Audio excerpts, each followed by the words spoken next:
It's Travel Tuesday, and if you're dreaming of a luxury getaway or planning a fall road trip through Texas, AAA has some travel inspiration for you. Joining us now from AAA Texas is Daniel Armbruster to talk about the best of the best when it comes to hotel stays. What was it like for both of you all? So she put a lot of hard work and emotion and experiences into this book. What was it like to hold it for the first time when you actually got that paperback book for you? I was so excited and emotional at the same time because I was literally holding my whole dream in my hands. So it made me so happy. Hello, everybody, and welcome to Weather Talk Weekend. I have two very special guests here in the KTK Plus studio with me. I have Braden Co. and Tristan Van Bean. We are about to jump into heat because, y'all, it is hot outside. How are y'all doing today? Hot. I agree. Tristan, how you doing? I'm doing well. It's a little hot in this room, but it's just like outside.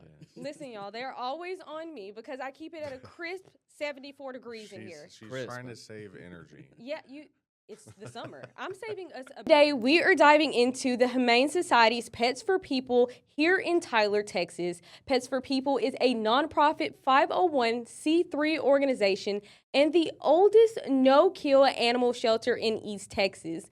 The organization prides itself in its 50-plus years of service to the community and efforts of saving thousands of animals. Not only is Pets for People getting animals adopted, but they are also setting owners up for pet parent success with all adoptions including spay and neuter services, microchipping, initial vaccinations, and specialized health testing.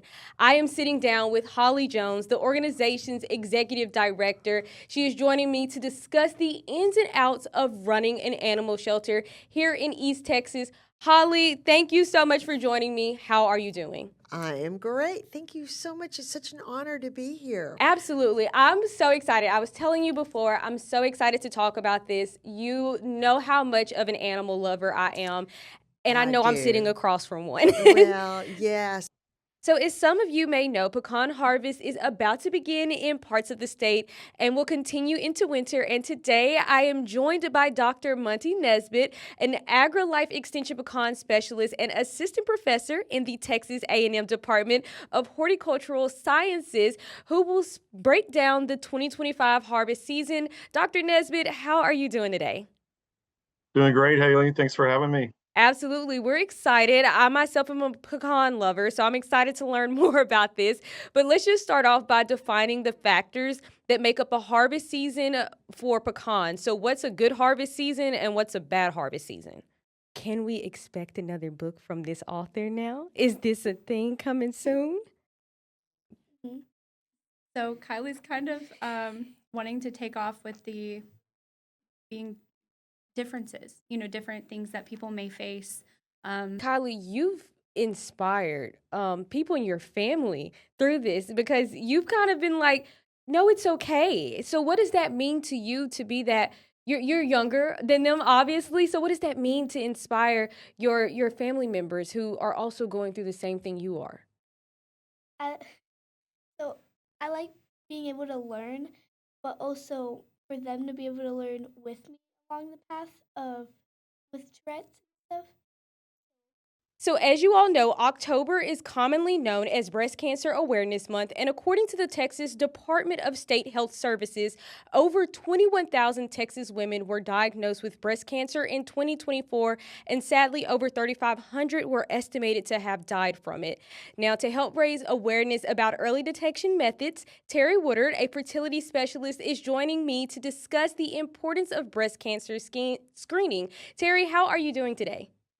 I am great and happy Breast Cancer Awareness Month. Yes, same to you. This is a really big month out of the entire year, one of the most talked about for sure. And I want to make sure that we accurately, represent it and raise awareness for it. So we said that you were a fertility specialist. So talk to me a little bit about what you do and how your profession is related to breast cancer.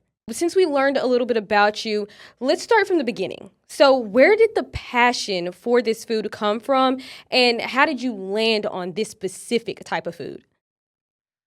The passion started as I was younger. Like when I was younger, I've always loved to cook. I've always Going on. So use our website. It's a great resource for you all to be able to know what's happening around East Texas. But that wraps up my morning. Thank you all so much for tuning in this morning.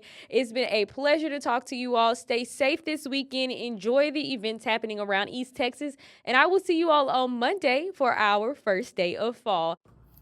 Good morning, East Texas, and happy Wednesday. Now, I will not be hosting today, but don't worry, Tristan Van Bean will be filling in for me. He is diving into the story regarding the Sanderson's Farm lawsuit, as well as the incident where 2 parents have been arrested after leaving their 4 children in a hot car. And we are just a little bit away from football season, which means we had that kickoff luncheon at the Brookshire's Conference Center here in Tyler, and you all will have to tune in to see that entire interview with a retired NFL player. So you all make sure that you're tuning in today at 9 a.m. for your 24/7 live news updates and for East Texas Today live on KTK+. See you there. Good morning, East Texas, and happy Tuesday. Here is one reason why you should tune in to East Texas Today on KTK+. Today, we are starting off by diving into the Democrats' efforts to block a new congressional map here in Texas.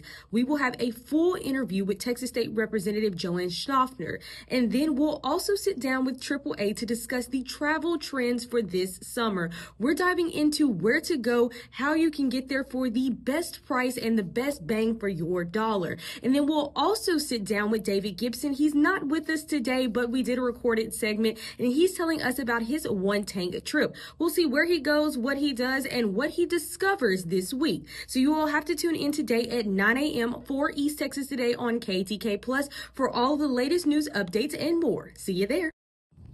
Good morning, East Texas, and happy Monday. Here is one reason why you should tune into East Texas Today on KTK+.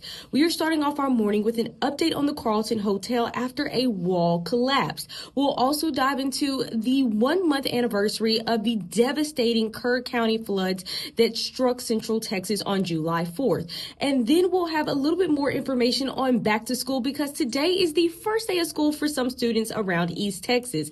I'll even have the pleasure of sitting down with the new Nacogdoches Superintendent Gray Burton, who will dive into his first year in the role. And then we'll also talk about our Clear the Shelter campaign because it is kicking off today. Today is the first day, so you'll have to tune in to hear all of that information and more. See you there.